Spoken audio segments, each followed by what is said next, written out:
Hi sa aking mga kamag-anak dyan. Magandang umaga. Ito yung kaganapan ko kapag Sabado or Linggo. Siyempre, maglilinis muna tayo ng lagayan ng ating mga pinamalengke. Gusto ko lang mag-voice over. Gusto ko nakausapin yung sarili ko. Gusto ko lang malaman kung ano ba yung boses ko kapag nagpo-voice over ako. Ganun. O siya, fast forward na. Oh, hello again sa aking mga viewers. This is Lance. Ay, hindi pala.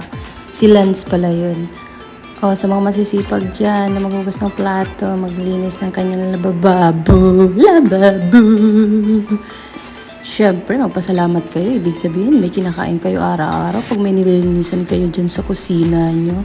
Tama ba? Tama sila. Oo, may tama ka. Oh, diba? Ang sarap kausapin ng sarili ko.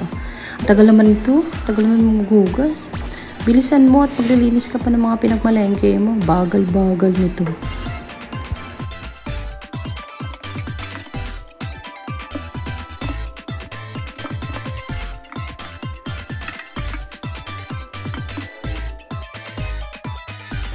Una, ang hugasan natin ay pork. Ano nga ba ang pork? Siyempre, karning baboy. Nilalagay natin yan, separate natin one by one para syempre mabilis natin makuha at mabilis natin i-defrost. Tama ba? Oh, bumagal siya ulit oh. O paano ba yan? Manood na lang kayo. Ang bagal niya.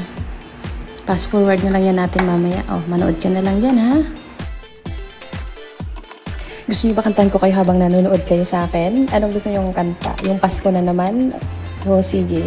Kasi malapit na ang Bearmans. Next week, Bearmans na September na. Kakantahan ko na lang kayo na, sana ngayong Pasko ay maalala mo pa rin ako. Agoy, hinahanap pag-ibig mo. Napakasakit, Kuya Eden. Nako, o sige, manood na lang kayo dyan kasi makinig kayo sa boses ko, no? Napakaganda ng boses ko, di ba? O siya, tapusin nyo na lang itong video sa mga kamag-anak ko dyan, kaibigan, classmates from kinder, elementary, high school, and college.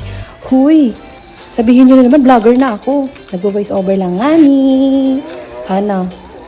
Manood ka na lang, ha? Ayun, napag-i-skip.